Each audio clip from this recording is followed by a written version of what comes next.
Hello, this is Brian Oughton of Apologetics315. Today I interview David K. Clark. He's the Executive Vice President and Provost of Bethel University.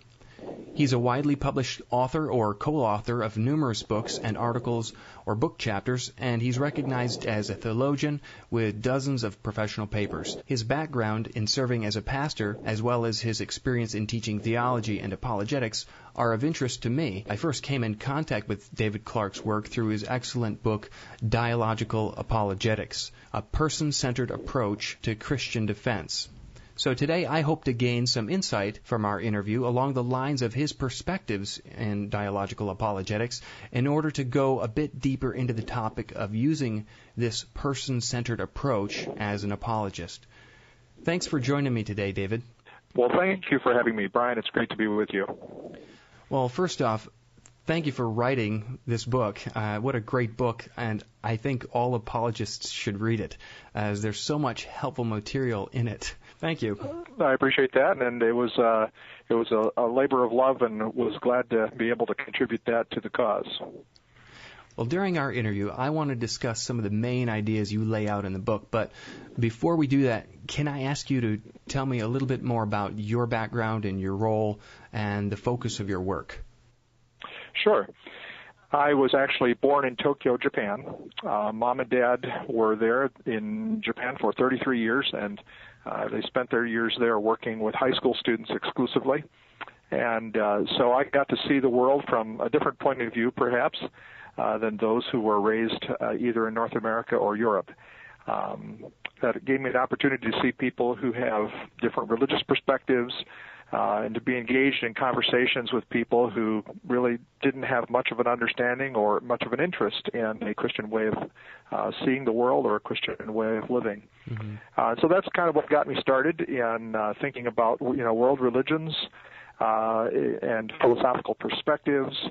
When I went to college, I began to think more about the underpinnings of my faith, my belief, and as I began to explore philosophical reasons for believing certain things, that sort of got me into epistemology, other kinds of philosophical subdisciplines. And for my own personal benefit, as a person who wanted to believe for good reasons, it was important for me to think these kinds of things through. After that, my interest in philosophy of religion led me to study at Trinity Seminary in Deerfield, Illinois, near Chicago. And then I did the PhD at Northwestern University, which is also there near Chicago.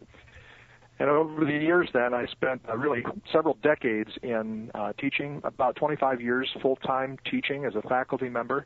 Mm-hmm. I did work in philosophy of religion, philosophical theology, and one of the things that I enjoyed teaching was courses in apologetics.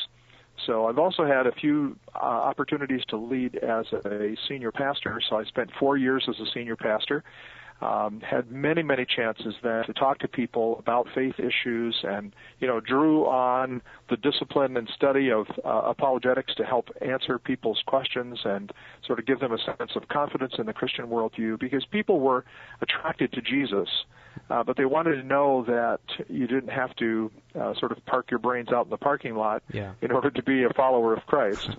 And so, I had multiple opportunities to share and to explain, and really drew on the practice of apologetics, and really enjoyed those kinds of things. I've also done some things participating with InterVarsity chapters in outreach events or discipleship kinds of events. So these would be events that would, help either believers to understand their faith more, or people who are exploring the faith to maybe consider becoming a believer and follower of Jesus. And those opportunities also, just sort of gave me the opportunity to hone the skills of conversation, of bringing the data out of the textbook and into a conversation with a person to meet the specific question and need that person posed, and to do it at a level that made sense to that person and was not too much information or too little information for where that person really was at in their journey. So all those experiences have fed into this sort of concept, you might say, of dialogical approach to apologetics. Yeah. Well, I did have a challenge in deciding in how to introduce you, as there are so many areas you've been involved in, but your background as a pastor and your educational and your teaching experience in theology, philosophy, in my mind, that provides you with a really useful combination of perspectives in relating to apologetics. So it seems to me that people can focus on just one area, like just philosophy or just theology or just sort of a pastoral side, and then it comes across in their apologetic engagement. So what value do you think these different areas have when they're combined together as we approach the field of apologetics? That's a great question. Well, I would say that apologetics should be thought of as a practice more than as an academic discipline per se. And if we think of that distinction, apologetics becomes more like, let's say, medical practice, because a physician is going to draw on a lot of different academic disciplines in order to do his or her work. A medical practice, therefore, is really an applied practice that certainly depends upon academic disciplines, but you're going to have a need to draw upon a variety of disciplines in the actual practice of medicine. And a physician then is going to be seeing patients, and in the process will be exploring this patient's lifestyle issues, the chemistry of their body. There could be, in certain cases, even sort of engineering kinds of questions as we think about how bones are put together or how surgeries need to go. And so you're really drawing on a variety of different disciplines academically as you meet the needs of the specific patient who comes in your door. Mm-hmm. And as far as the patient is concerned, the distinction between biology and biochemistry and chemistry is really a moot point. The patient really cares nothing for those distinctions. What the patient cares about is, are my needs being met in a holistic way? Yeah. So if you use that kind of an analogy, then a conversation with a person who has some kind of spiritual interest or spiritual need, well, the disciplines that come into play in that conversation are important to those who practice those disciplines and who are academics in studying those disciplines and doing research in those disciplines. But as far as the person is concerned, the distinctions between the disciplines aren't really that important. And so I like to teach my students to say that apologetics is more like a practice, that you could think of it as an applied discipline perhaps, or as opposed to a theoretic discipline. And in the practice of apologetics, the thing that has to drive my attention is the need of the person that I'm engaged with, and not so much the ways in which we in the academic world have, for very good reasons, divided up the various disciplines. So using that analogy then, what I would say is that the skillful apologetics practitioner actually works to draw seamlessly from a variety of different academic fields and then to respond to the individual that person might be talking to. Or if you're making a public presentation to a group, you still want to get a sense of where's this group at, what are they thinking, what are their emotions, are they inclined toward the gospel or more disinclined towards the Christian way, and then how can I draw from the various academic disciplines to present something to this audience or this individual in a way that meets their needs in the moment. So in a way, if we can think of apologetics as a practice rather than a discipline, it gives us a clue that what should drive our attention is not disciplinary interests and concerns, but the interests and concerns of the person that we're talking with. Well, I think that's helpful. It seems it's possibly a challenge for us to keep a proper balance while at the same time trying to get mastery in specific areas, trying to strike a balance. How can you be a generalist and a specialist at the same time, right, if you know what I mean? Oh, yeah. And absolutely.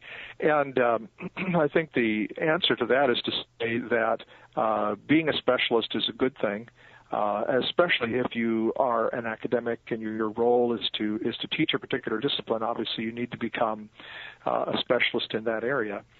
And at the same time, what any one of us does when we take off our faculty member hat, or we take off our researcher hat or our specialist hat, and we put on our everyday human being hat, when we go home and we interact with family or we do something recreationally or whatever, our concerns then broaden out beyond our specific academic discipline, and we become people who know about other things. We read, we listen to the news, whatever.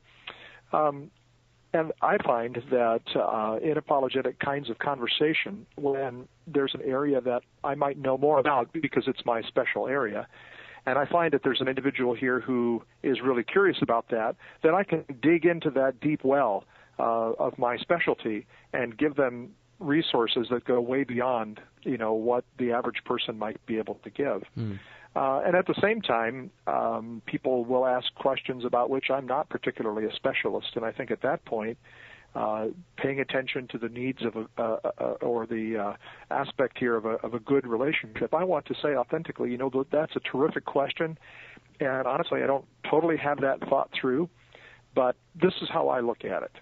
And I actually find that when you're honest about the fact that you may not know everything about a particular discipline, or if you're honest about the fact that you're discussing something that's a little bit outside your area of specialization, to share your perspective, but to do it humbly and to say, this is not my specialty, this is what I do know, that really speaks well to people who are exploring the faith.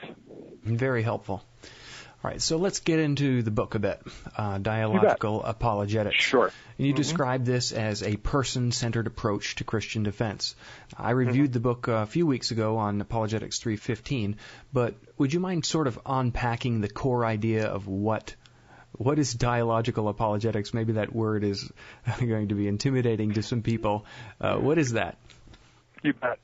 We've already talked a little bit about this, but let me talk a little bit about the word dialogue. There are some folks who want to emphasize that the practice of Christian communication should be proclamational, and often that connotes the idea that you have one person speaking and other people listening, that the direction of the conversation is primarily one. The speaker speaks and the audience receives.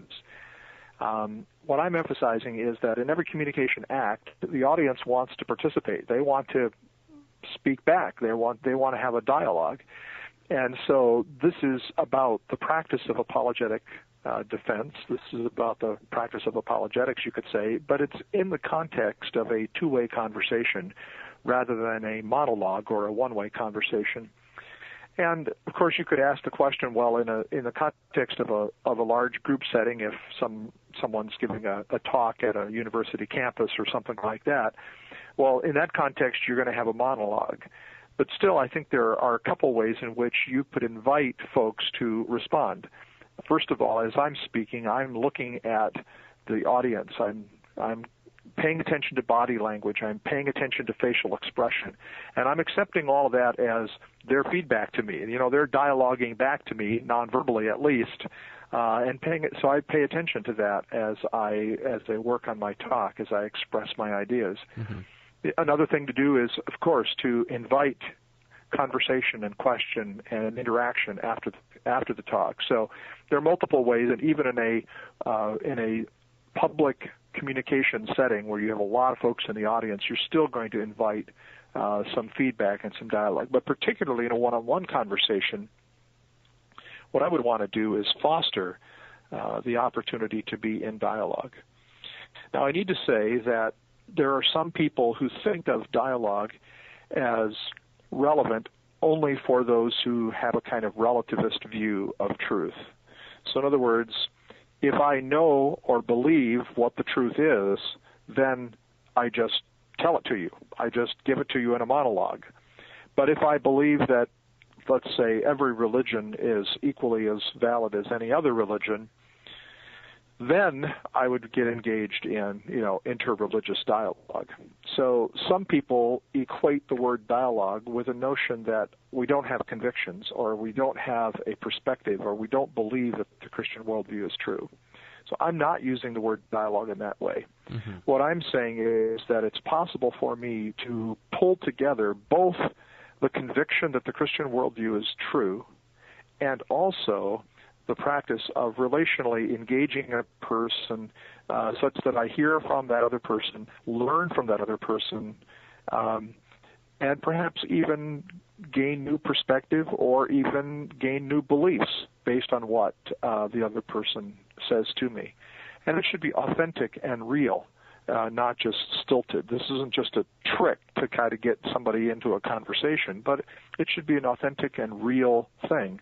And I think in the end, if I care about that and I want it to be real and authentic, then it can be, in that case, the most effective kind of communication.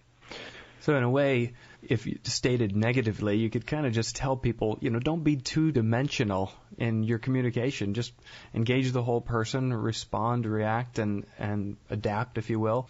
Absolutely. Just like you would in any kind of conversation.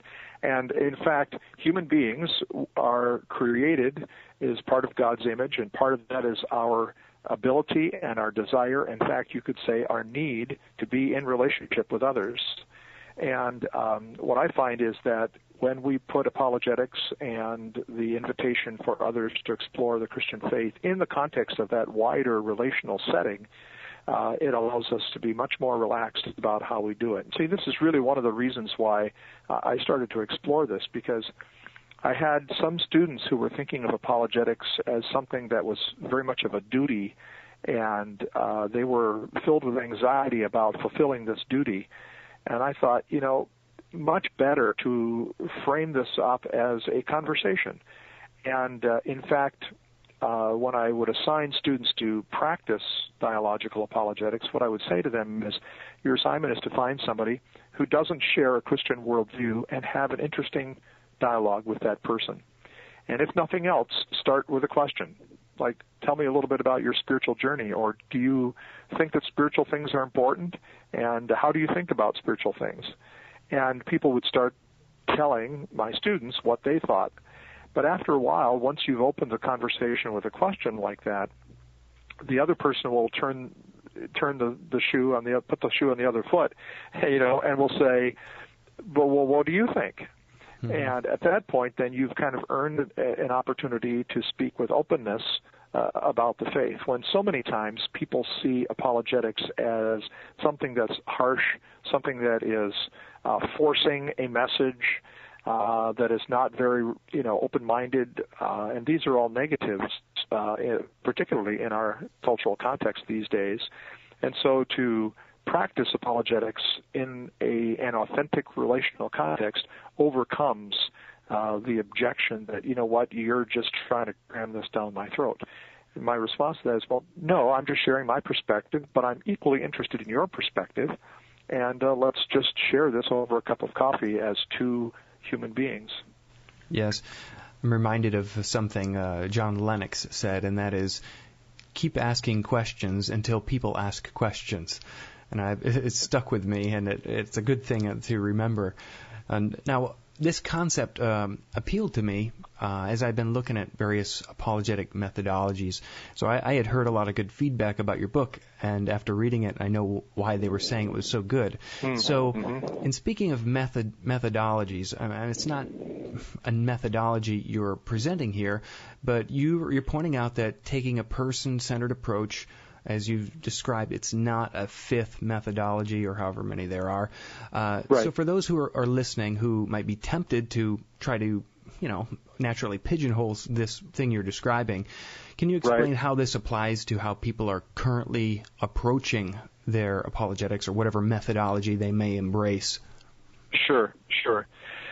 Well, in the past, classically, we have talked about several different ways of, if you will, organizing apologetic methods. And I would say that these apologetic methods are more driven by epistemological kinds of concerns.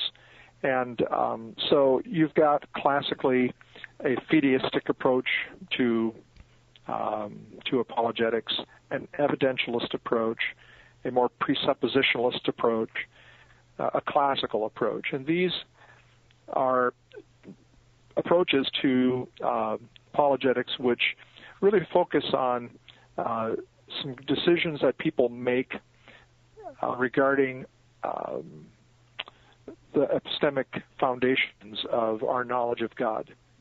And so if you took, say, an existentialist kind of an approach or to apologetics, what you'd be stressing is the unique and convicting appeal of Christian experience. An existentialist or an experientialist approach to apologetics, almost focusing very much on how a particular person has experienced the faith. But the presuppositionalist places a great deal more emphasis on special revelation as the starting point for apologetics. And so the way for us to justify our knowledge or to give warrant for our belief is to make a presupposition that the Bible is God's Word, and kind of work from that to show that that assumption, that presupposition, makes sense of life experience in the world. And then there are the evidentialists who are looking more to historical and biblical and scientific evidences, which is, more of a positive approach to rationality with faith. Many people in this category would believe that we could demonstrate or at least provide very, very strong evidence for Christian doctrines or Christian beliefs. And then the classical approach, which argues for the existence of God, first of all, and then in kind of a second phase argues for the reality that Jesus Christ is a legitimate revelation of God, that Jesus Christ is the Son of God, that the Bible reveals the nature of God in the person of Jesus. So, you've got these sort of traditional ways of thinking about apologetics, and maybe the way I would describe them would be the existentialist, the presuppositionalist, the evidentialist, and the classical. And these are focused on some assumptions about how knowledge works. So I would say that they are sort of grounded in your epistemic insights or your epistemological presuppositions or impulses. Yes. Now, when I talk about dialogical apologetics, really I'm talking more about the practice of apologetics, so we're in a bit of a different category here. Yeah. And I would say that a person whose epistemic instincts are evidentialist could nevertheless be a dialogical approach, take a dialogical approach to a conversation, but a classical apologist could similarly take a dialogical approach to apologetics. So really, when I emphasize dialogical apologetics, I'm not trying to add to those, four sort of traditional categories, but talking more about how it is that one takes whatever one believes epistemically and apologetically, and how one engages in the communication of that to an audience, whether it be through the writing of a book where you imagine your audience, or communicating to a large group where you kind of hope you understand where the audience is coming from and you speak to that, or dealing with an individual, obviously, where you can know much more precisely what that person is thinking and respond to it precisely. So it's not a fifth method. It's a way in which a person who takes any one of those four traditional methods could more effectively engage in the practice of apologetics. Yeah, I think that sets it straight. Now, one thing you point out in the book is that on a practical level, no two encounters with people are the same. That is, interactions can be as different as people are different. So what do you think this means for our approach? In my mind, I think, well, every approach is going to be unique. So what does that mean for our apologetic engagement? I really think that it tells us that if the person is different, then the relational engagement is going to be different, and then what I will draw on, what I will say, and how I will interact will all be different as well. And it means that I pay attention not only to the intellectual questions that this person may have, but also to the emotional dispositions that this person may have. I think, for example, of people when they may have had some kind of church background, but someone with a church authority, let's say, has hurt them in some strong way, has damaged them or challenged them or maybe betrayed them, at least in their interpretation. And what I would say in that context is that a good apologist, rather than jumping right to the cosmological argument or a sophisticated discussion of the problem of evil, that good apologist needs to relate at an emotional level even with the hurt that this person has experienced. And there's no sense in sending out a message if the person on the other end is simply unable to hear what you're saying.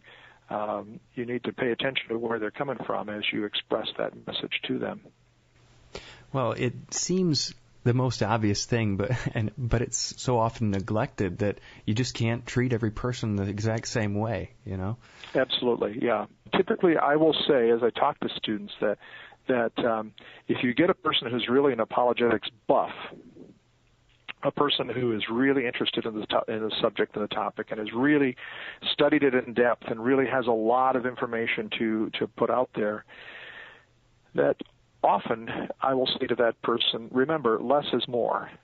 If you're just loaded for bear with all kinds of information, what you will tell them at the overt and conscious level is all the information you have to share. But what you'll be communicating sort of as a subtext is, I've got a lot of information. I'm really proud of that information. I'm going to share that with you and show you how intelligent I am. And that subtext is actually the opposite of what you hope to communicate at the overt level. And so it's important for us to really be very, very selective in what we share, especially for people who've spent a good bit of time studying and learning and if they've developed a good bit of expertise. And I'll borrow an analogy from a friend of mine, and he uses the analogy of the warehouse and the storefront. And what you put in the storefront with a person who's just having a casual conversation is just going to be a few goodies that are perhaps the best that you have to offer. That storefront, though, can be backed up by a whole warehouse filled with all kinds of other things. Yes. And if you're just talking to somebody who's passing by, you don't open up the warehouse. You just allow them to see the glass case at the front of the store until they have some interest. And then if they ask more questions, and you reach back into the storehouse and pull some more information out and help them with that. But don't overdo it. Just allow that person to go at their own rate, and make sure you don't come across as the person who's trying to prove to one and all how brilliant you are. What would you say to Christian apologists to encourage them to really become better communicators as far as perfecting the craft of communicating well? Yes. Well, that's a great question, and this is really about, as we've said, the application of the things that we've learned. So the first thing, of course, is the presumption is that you've learned some good things here. And you've learned the discipline, and you've been disciplined in understanding the arguments and understanding the evidence. But in terms of actually practicing this, I think a wonderful place to begin is simply to practice the art of asking good questions. This is something that apologists don't think about. The apologists tend to focus on answers, and I find it more effective, at least to begin, with good questions. And a good question is not as easy as one thinks. It's a difficult thing to ask, a good question. But to practice the art of the kind of question that opens a person up and invites exploration and invites conversation. And then after you've sort of practiced the art of asking good questions and paid some attention to that, I think a real discipline that can help is to practice a discipline of listening. Again, what we communicate as whole persons is not just the intellectual content, but really the whole person of who we are. And if I'm humble enough to be truly interested in what you have to say, that actually communicates nonverbally a great deal that I want the other person to receive. And so to discipline myself to listen and to learn is a very, very important part of the total dialogical process. And I honestly believe that even if I'm talking to a person who's pretty opposed to the Christian faith, I still have things to learn there. At the very minimum, I can learn from this person how he or she thinks Christians function and think and live. And it can be revealing to me to find out that, well, people from, this part of the world think this way about Christians. And so to listen and learn is a terrific thing. I think of your time raised in different cultures, and anyone who's traveled begins to see the differences and becomes maybe sensitized a little more in a good way, I think, than, say, the American who stays put in America their entire life. But I think it sensitizes you to differences, and it helps you to become a better observer and a better listener. And I think, as you say, working on that skill of listening and observing and being sensitive, and then, just how important it is. And I would just want to throw this in because sometimes when, we talk about apologetics, we talk about the concepts or the disciplines, and then we bring it back to practice. And I think also of the crucial thing that changes in your heart when you're spending time, say, wrestling in prayer for an individual, and then you realize when you come out of that time of prayer, your heart towards that person has changed, and now unconsciously you see yourself acting different towards that person, being sensitive to that person in a way that you would have never been if you're just trying to tactically engage them in a dry, utilitarian sort of way. I would just like to throw that out there, that it's not, we're talking about methods, but it's not to have a methodological, utilitarian approach to engagement, if you know what I mean. Absolutely, and I completely agree with that, and I honestly can say that one of the things I have come to enjoy more and more as I've come to the middle part of my life is simply the delight of being with a person. And I have, almost as a spiritual discipline, tried to, as I'm listening to somebody in my office, for example, try to just to enjoy who this person is as a creature created by a beautiful God, and to enjoy that conversation and to delight in the things that this person presents. And they may be, arguing for something that I don't quite agree with, and yet I can enjoy being part of the conversation. And I think when you take that kind of stance, that really trusts God in the conversation, that offers the gift of listening to the other, that seeks to create the stance of enjoying the other. And if we could think of ourselves in this dialogue as two people walking together towards truth, rather than as two adversaries, or I'm trying to defeat you and you're trying to defeat me, if we can take that kind of stance, then the engagement and the encounter with another person is a delightful thing. And, Genesis 2 says it's not good for a person to be alone. And it's the context of, leading up to a discussion of the marriage between a husband and wife. But it's not good for us to not have friends. It's not good for us to not have companions. And so this is an opportunity to take the thing that's most important to us, which is our faith, and to put it in a natural, seamless, and God-honoring way right into the midst of conversations that, God has created us to enjoy. Well, great stuff. Now, you mentioned in the book that this is more of a seminal work. That is, this is an overarching concept that should and must be expanded on by others. And so you point to people like Randy Newman with his book Questioning Evangelism, and some others exploring this point. I think of course, Greg Kogle's more recent book, Tactics, Game Plan for Discussing Your Christian Convictions. So can you mention other apologists who you think are good examples of this? There are folks who are seeking to be more sort of cultural apologists, if you will. And one work that came out here a little while ago by Ken Boa and Robert Bowman, Faith Has Its Reasons.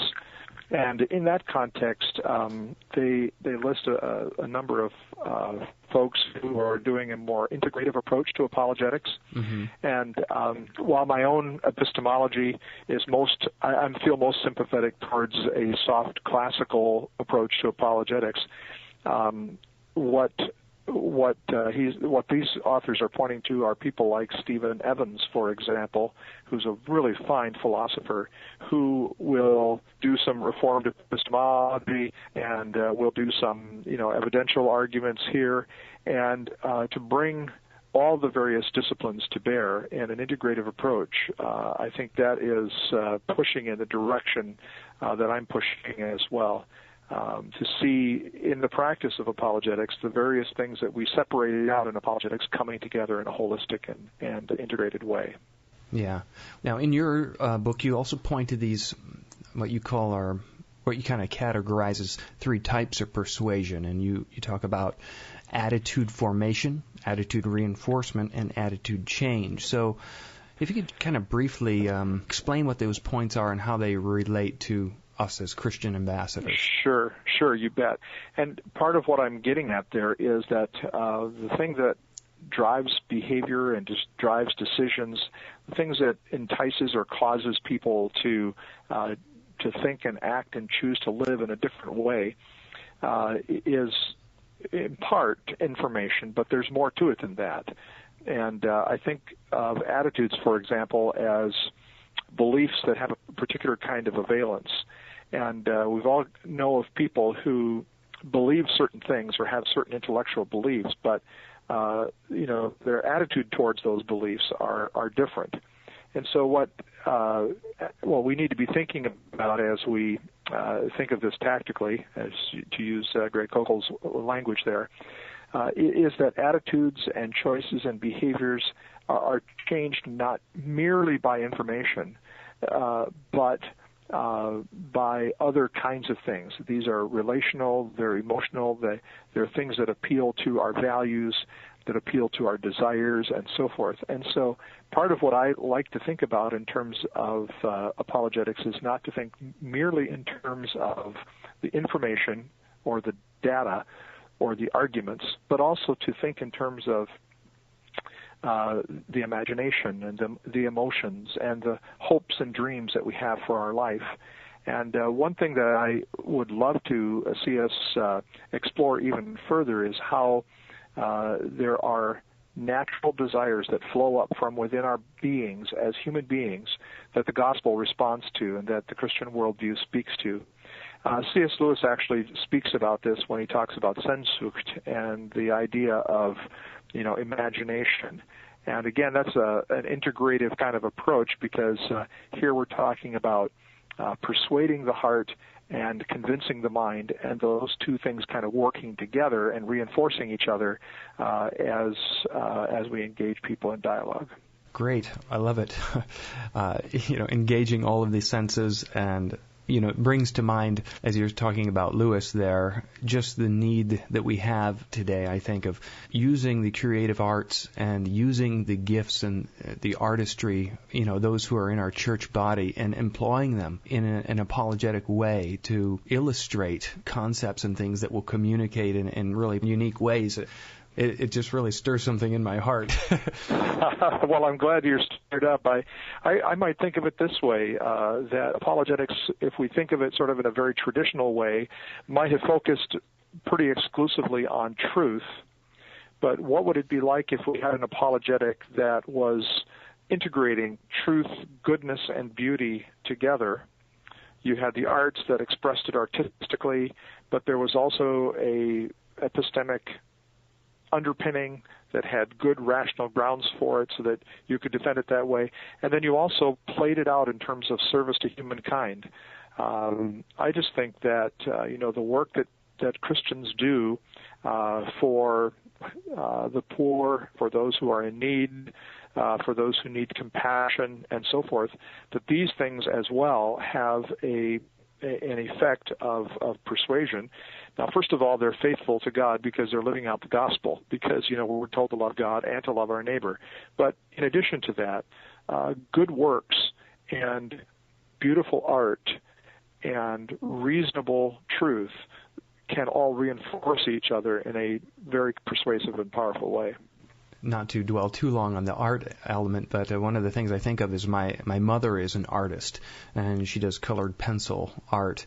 But some of the images she's done have been ones that have really spoken. They are powerful and beautiful in and of themselves, not necessarily an in-your-face Christian message, but Sure. they're able to speak to people, and then in turn she's able to speak to people through her art. And that I would want to make a call out for those who are listening who are engaging in an apologetic task, so to speak, that they can employ that or deploy that in a way not limited to writing a book or dwelling on a particular argument and just simply mastering an argument, but letting their life speak and being an artist, not just an engineer, as it were. So. Yeah, well, I couldn't have said it better myself.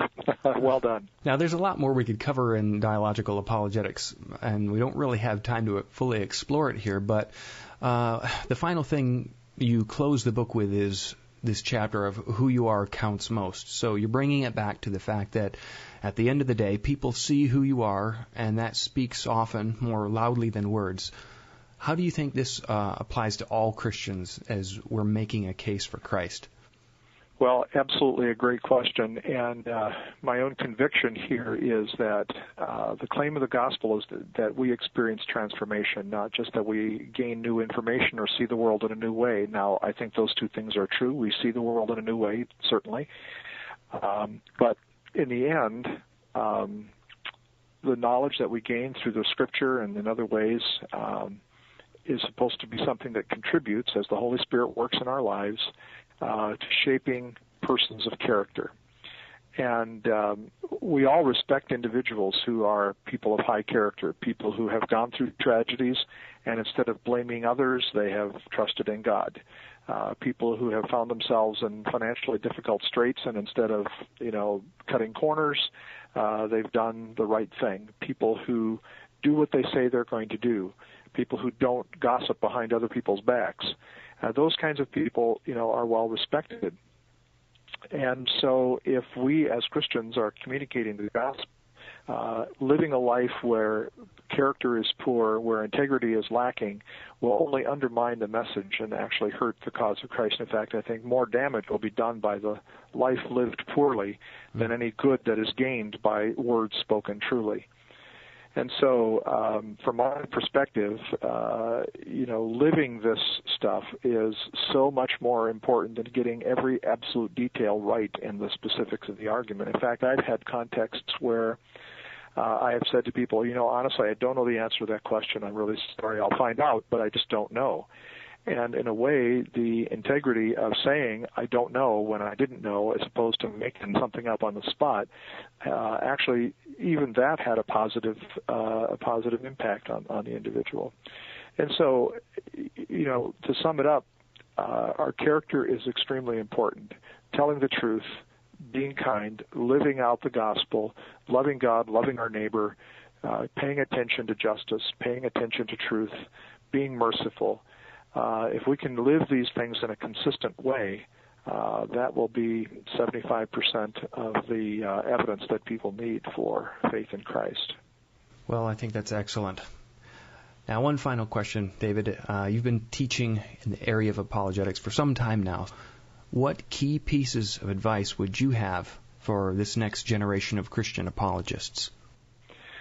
Great question, and I so appreciate the opportunity to speak to that just a bit.